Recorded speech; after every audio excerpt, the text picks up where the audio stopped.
Hey, Hannah. I hope you're happy. I hope you're proud of yourself. I'm very happy. Just me listening to do it. I don't care about this. Just show me the path. That's funny. Okay, let's pray this works. Our Father. Why do you gotta make it Christian, huh? Why do you gotta make it Christian? Yeah, God. There are other people in the room. Our all I'm having.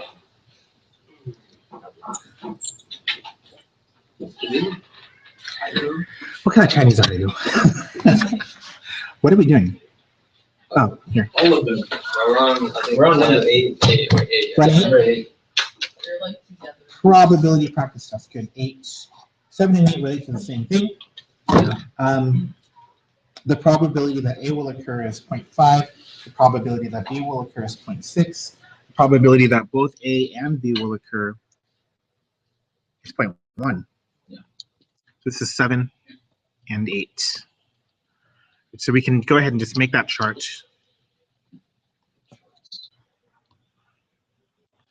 A complement, B and B complement. Again, start with a conjunction. That's usually what will be given to you.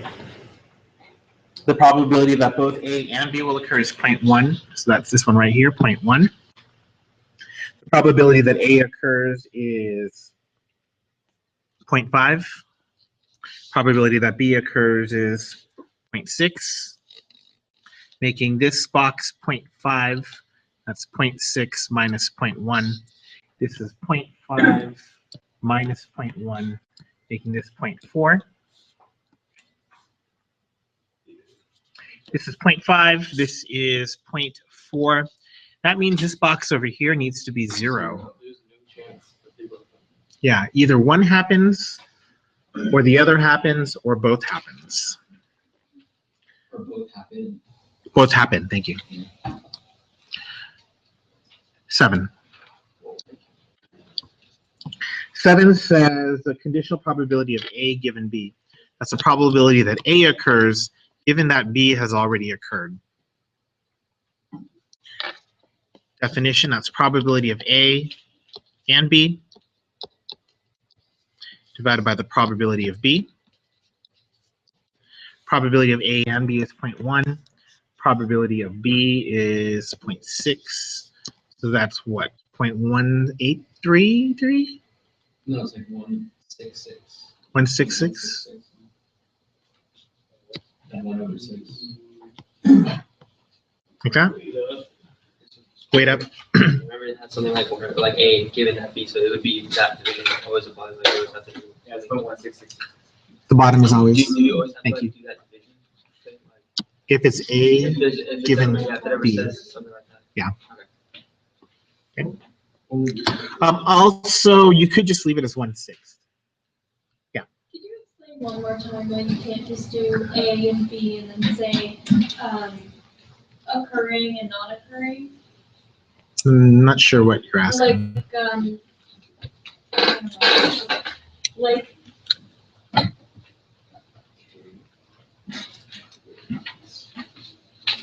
so A and B, Huh? and then Oh. occur and not occur. Yeah, because these need to be events, right? And these are the events that are related to A. What are the things that could happen with event A, or with the first event? Well, A could occur and then A could not occur. Okay. B could occur and B could not occur. Okay. It's not either A or B.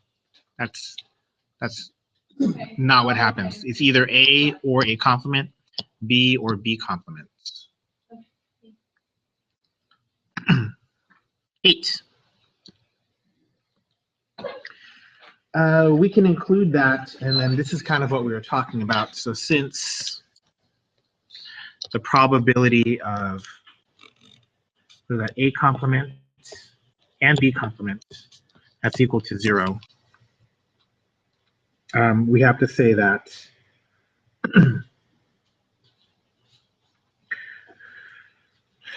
either A occurs or B, either A or B always occurs.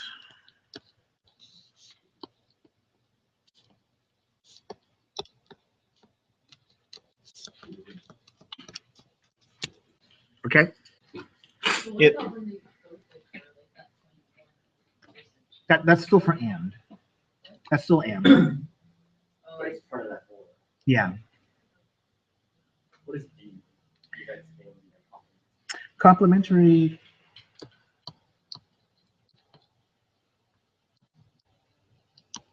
We've seen it already, actually. Complementary means probability of A plus probability of B equals 1. And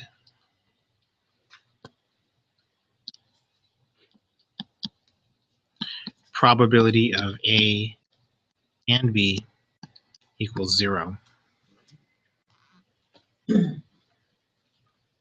only thing I don't get is like the event A will occur with probability 0.5. How come it's different on the chart?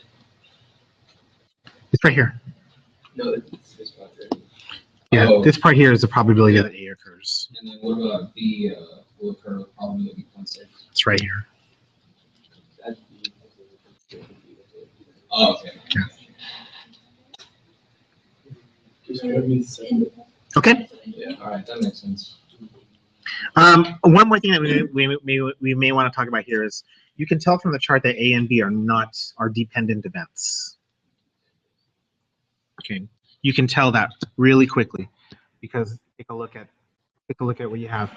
If they're dependent, that means 0.6 times 0.5 should be equal to this box. If they're independent. But since the multiplication doesn't work, they're dependent. So we can write, say furthermore, bless you. Furthermore,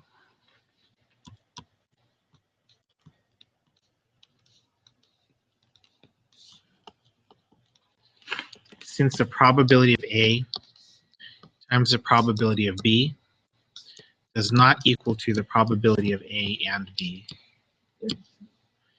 A and B are dependent.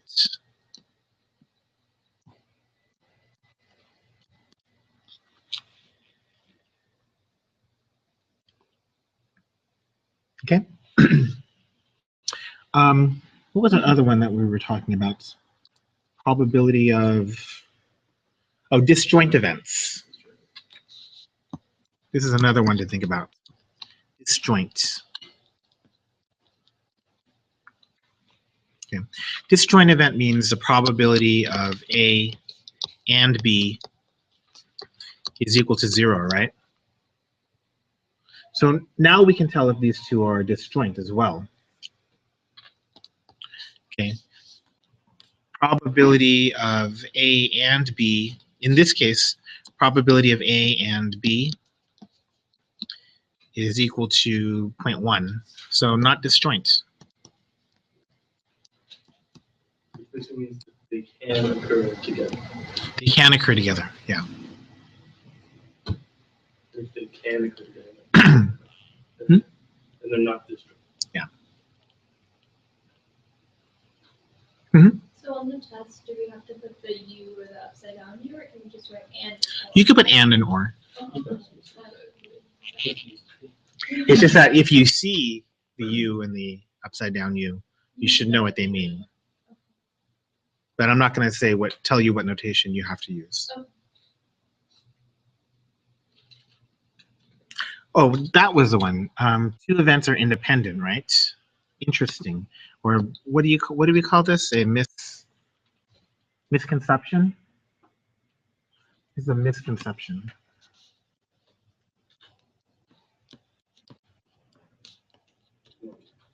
Okay. And that's independence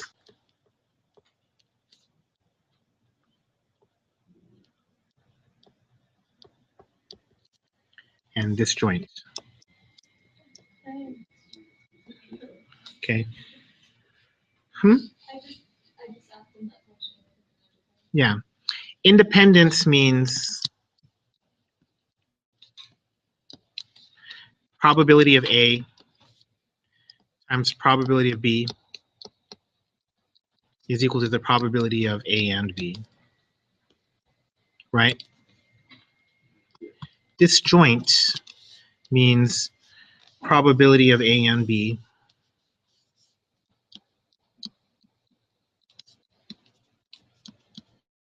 equals 0. You can't have both. In fact, if you have two events that are independent, it can't be disjoint because this would be 0. And if you have two events that are disjoint, they can't be independent. Right? Events that are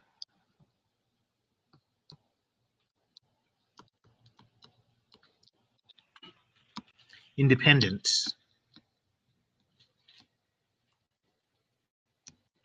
are not disjoint. Okay.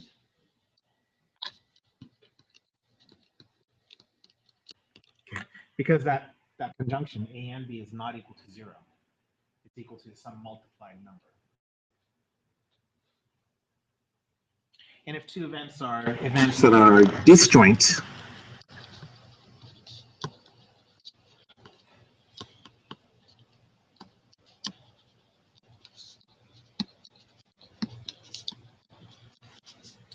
they are dependent.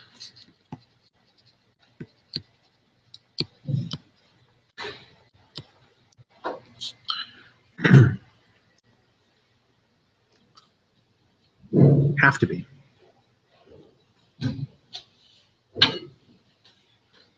Okay. Okay. I think we wasted enough time with 78. Ooh. Wait, is the upside down or? Upside down Yeah. is and. Just think of like, So then it's like A and M. because Number the one. U is, Yeah. the U is like open, and then like, that's like or, but if it's turned upside down, it's closed off, so it's Oh, like. yeah. You. Yeah.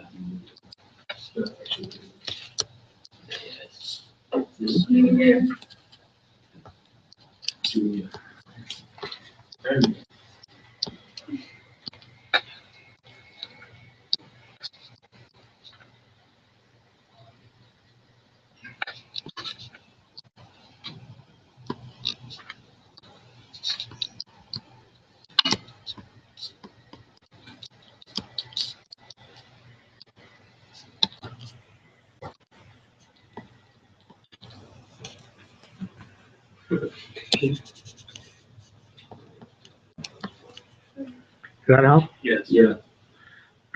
Is that the actual word? Intersection? Is that what it stands for? Yeah. I think you highlighted the wrong letter Where? in the N. When you look at it, like the N would be. Well, you could do it orange that way too, right?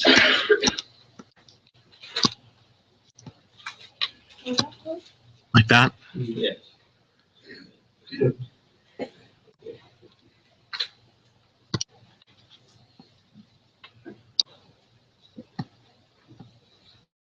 Like that, right? I just wish there was something we could do with or.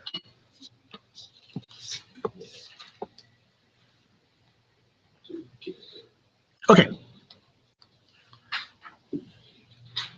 5 and 6, right?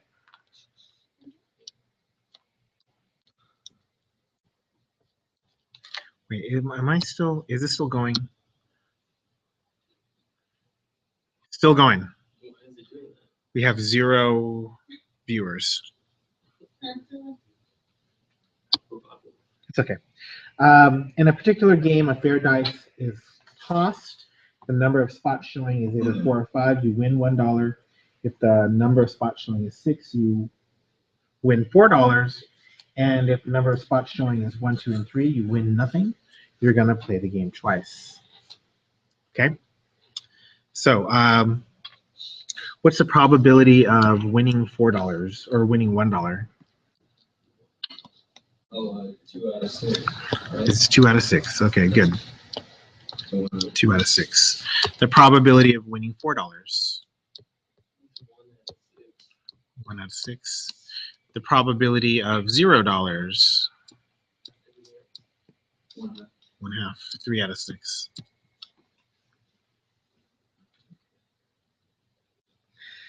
The probability of winning $4 twice.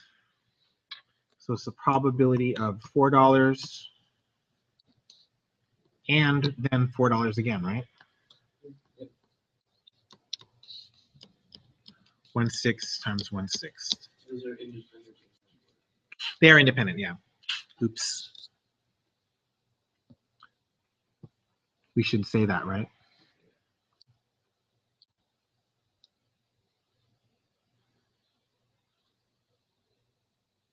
How do I undo?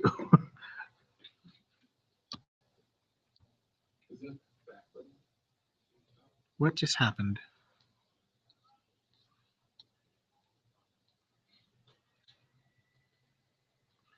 Okay, let's try this again one more time. Last time, and then I'm going to quit doing this.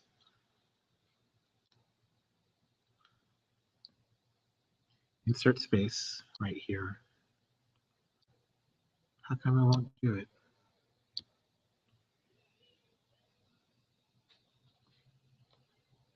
Yeah. Okay, so what were we? I forgot what we were saying. Oh, independence, right? Independence.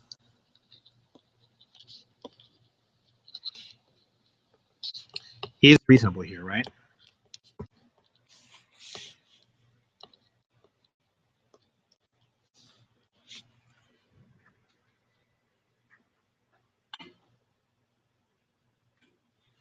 Okay. That was question 5 here, then, right? Question 5. Question 6. The probability of winning at least $1 after 2 games, right? Either you win $1 or you don't win $1, right? So that should be probability of win at least once.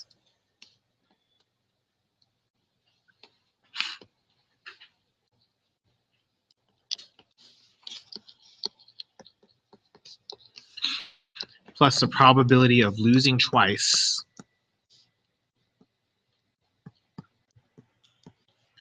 equals 1. One of those things always has to happen. Okay, so the probability of winning at least once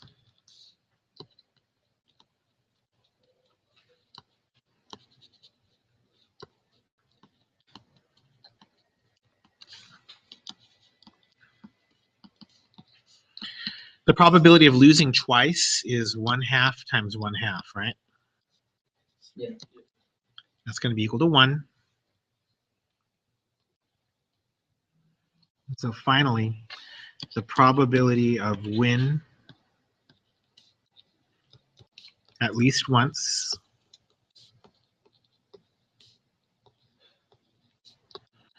that's equal to what, 3/4? Yeah.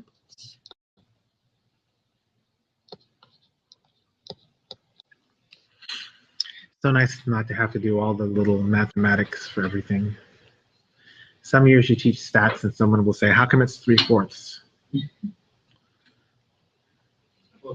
Then I cry a little. The chances of winning anything though are high. Mhm. And losing is also high. Mhm. So then how does it end up being 3/4 in 2 games? Well, saying winning at least once could mean you win the first game, you lose the second game, which that probability is 1/2 times 1/2. That could also mean you lose the first game and you win the second game, which is also 1/4. That could also mean that you win both games. So it's another 1/4. There's more ways to win at least one. Exactly. But there's only one way to lose. Okay. Question 4. that one was Confusing? confusing. Yeah, because it was like the number 6 comes up 3 times is that mean like two numbers were taken? It comes to 3 times as often. Yeah. It's weighted. Okay, so we don't know the probability, right? No. We don't know the probabilities. So, but we do know all the probabilities have to add up to 1. Yeah. Right? So the probability of getting a 1 plus the probability of a 2 plus the probability of a 3 plus the probability of a 4 plus the probability of a 5 plus the probability of a 6 is equal to 1. Yeah. Okay. We didn't know the probability of a 1. Mhm. X. We didn't know the probability of a 2. But the probability of getting a 2 is the same as probability of getting a 1. So they're all X except for 6, which would be 3X. Exactly.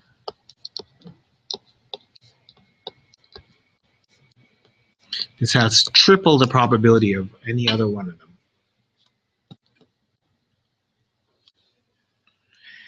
So that's at 5, that's 8. 8x equals 1.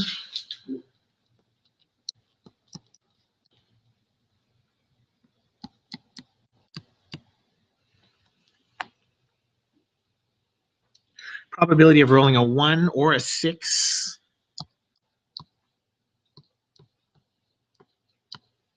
That's equal to x plus 3x, which is 1/2.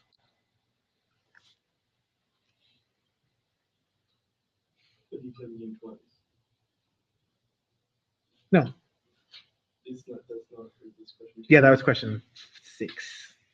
It's for our day. 5 and 6 really to the This is question 4. following.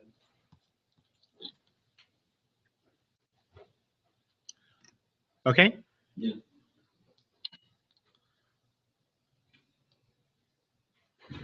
Question 3.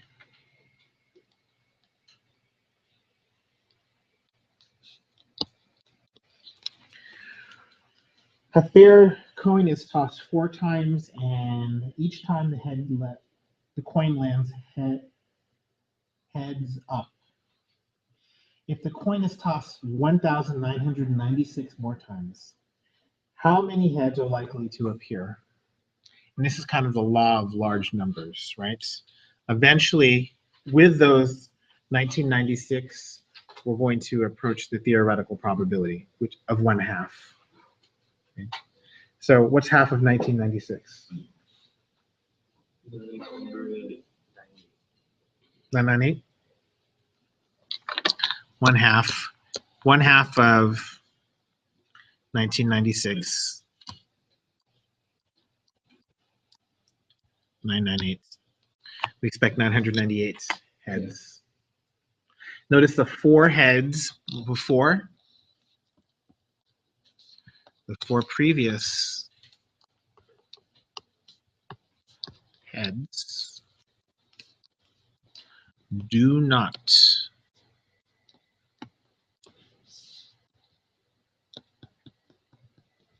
affect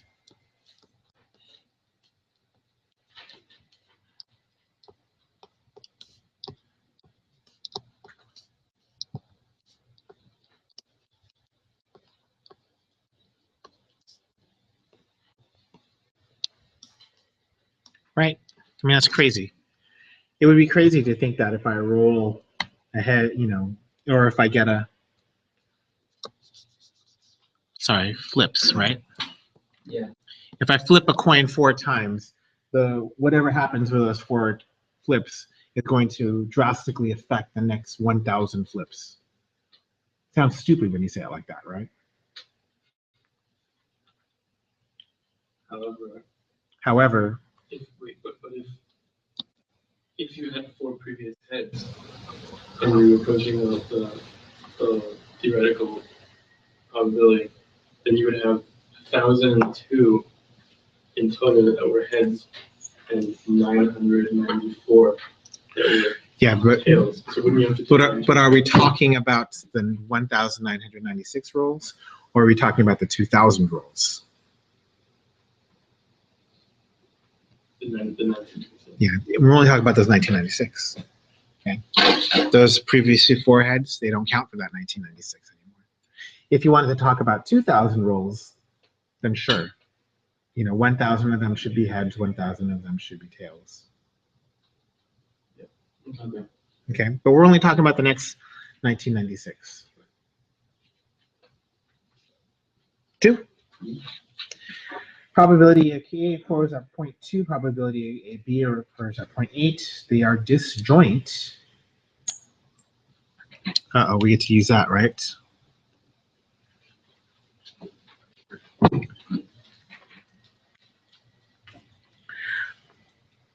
Question 2. Let's get the chart again. A, B, not A, not B. The probability of A occurring is 0.2. The probability of B occurring is 0.8. The probability of A, no, they are disjoint, right? So disjoint means the probability of A or B is 0, or A and B is 0. Disjoint. Probability of A and B equals 0.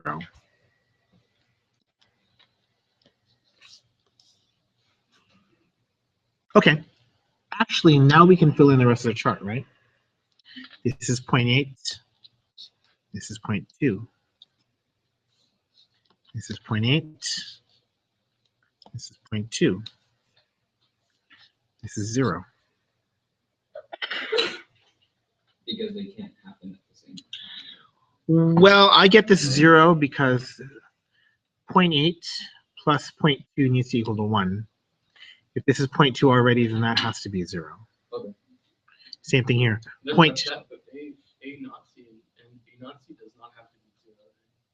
This one right here? Yeah. Doesn't- In this case, it does. In this case, it does, but it doesn't have to be 0. Okay.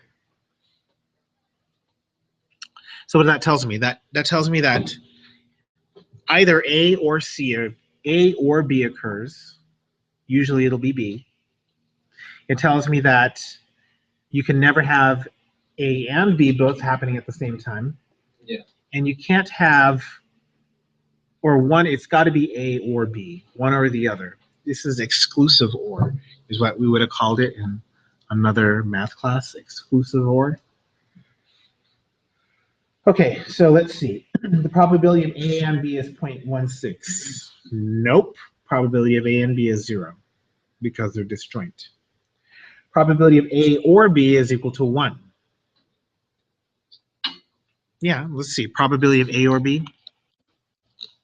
Let's do A and B is equal to 0. Right? Probability of A or B. That's the probability of A plus the probability of B minus the probability of A and B. And that's 0.2 plus 0.8 minus 0. So that's equal to 1. Is that true? Yep. B is good. C. Probability of A and B is equal to 1. Nope. Probability of A and B is still equal to 0. Probability of A or B.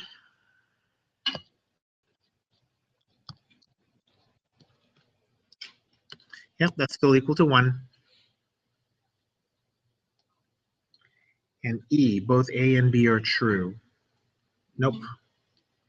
Our winner is B, right?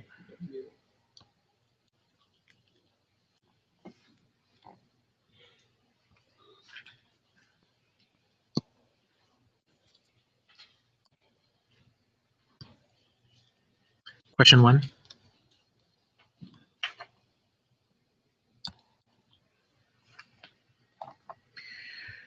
An assignment of probability, well, all those have to be true, right? The probability of any event should be between 0 and 1 inclusive, means Yeah. probability should be at least 0, and it has to be at most 1. The sum of all the probabilities of outcomes in the sample space should be exactly equal to 1.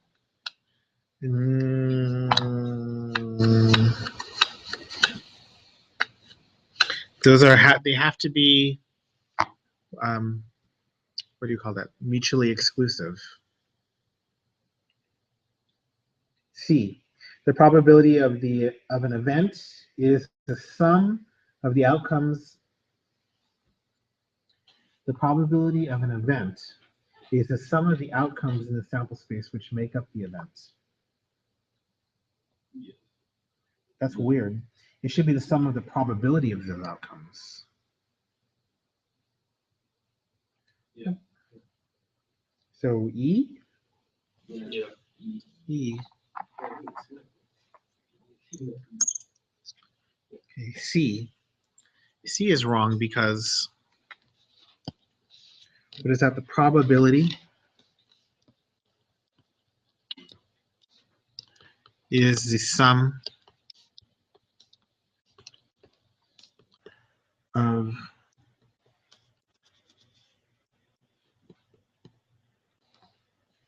probabilities.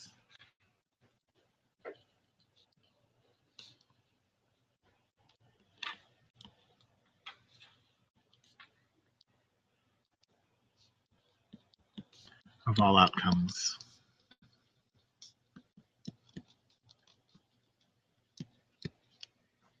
Okay, not the sum of all the outcomes, the sum of the probabilities. It's a pretty crappy question, don't you think? Yeah. It's like really tricky wording. That's one word away from being all of the above. Yeah. The, The outcomes aren't even quantitative. not necessarily quantitative, right? Yeah. Like, if that was on the test, I would assume that you would need like the probabilities of the outcome. Oh, yeah, that's true. No, That's true. don't make that assumption, ever. Figure out the correct way and then complain at me later. Yeah. Complain when you're in the right, not when you think you're in the right. Okay? Yeah, look at that.